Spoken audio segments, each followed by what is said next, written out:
இன்றே டவுன்லோட் செய்து உங்கள் ஃபேவரட் ஷோக்களை என்ஜாய் பண்ணுங்க. இத நீங்க என்ன மிரட்டி உங்க தம்பியை வச்சு கட்டின தாலி. இந்த தாலியை கலட்டி போடுங்க. ஏய் பைத்தியமாடி நீ? இது நாங்க உன்னை மிரட்டி கட்டின தாலிதான். ஆனா எப்படி இருந்தாலும் தாலி தாலிதானே. இங்க பாரு, நான் திரும்ப திரும்ப சொல்றேன், உன் அப்பனோட வாழ்க்கைய நாசமாக்குவேன். ஏன் உன் குடும்பத்தோட அமைதியும் நான் கெடுத்துருவேன். நான் உன்னை மிரட்டி தானே தாலி கட்ட வச்சேன். என்ன அதெல்லாம் மறந்துட்டியா? ஒரு பொண்ணு கழுத்துல தாலி ஏறினா அது ஏறினதுதான். அதுக்காக அத கழட்டிட முடியுமா, இல்ல அறுத்து எரிஞ்சிடதா முடியுமா? இந்த தாலிய வச்சுக்கிட்டு என்னெல்லாம் பிளான் பண்ணிருக்கேன்னு தெரியுமாடி உனக்கு? உன் அப்பன் பேர்ல இருக்கிற எல்லா சொத்தும் என் தம்பி பேருக்கு மட்டும் மாறட்டும். அதுக்கப்புறம் நீ என்ன, நானே தாலிய அறுத்தெரிஞ்சுவேன். அது வரைக்கும் என் தம்பி உன் கழுத்துல கட்டின தாலி அப்படியேதான் இருக்கும். ஒழுங்கு மரியாதையா கிளம்பி வந்து என் தம்பி கூட வாழ்ற வழிய பாரு.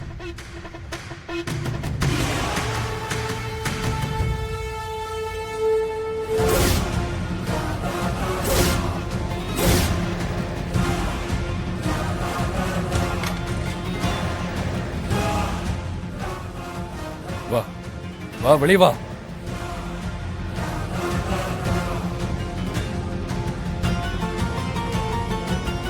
மேகல, உன்னை எப்படி போலீஸ்ல சிக்க வைக்கிறதுன்னு பார்த்தேன். பிளாக்மெயில் பண்ணி தான் காவேரி கழுத்துல தாலி கட்ட வச்சேன்னு நீயே தெளிவா சொல்லிட்ட.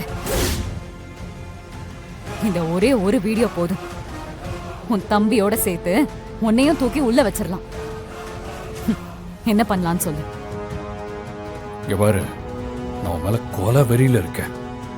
துளசி தான் அதை சுமூகமா முடிச்சுக்கலான்னு சொன்னாங்க. அந்த ஒரே காரணத்துக்காக தான் நான் பொறுமையா இருக்கேன். இப்ப என்ன பண்ண போற சொல்லு. சொல்லு மேகல, உனக்கு 2 சாய்ஸ் இருக்கு. ஒண்ணு, என் தம்பி கட்டின தாலி அப்படியே தான் இருக்கும்னு பிடிவாதமா இருந்து ஜெயிலுக்கு போறது. இல்ல, உன் கையாலேயே அறுத்து எரிஞ்சிட்டு இங்க இருந்து தப்பிச்சு போறது. என்ன பண்ண போற?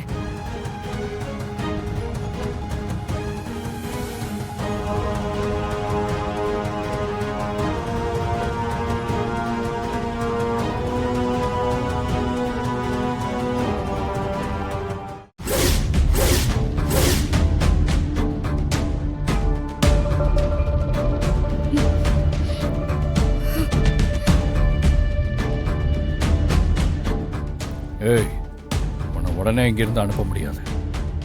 என் அப்பாவோட உத்தரவுக்கு பிறகுதான் நீ இங்கிருந்து வெளியே கிளம்பி போக முடியும்.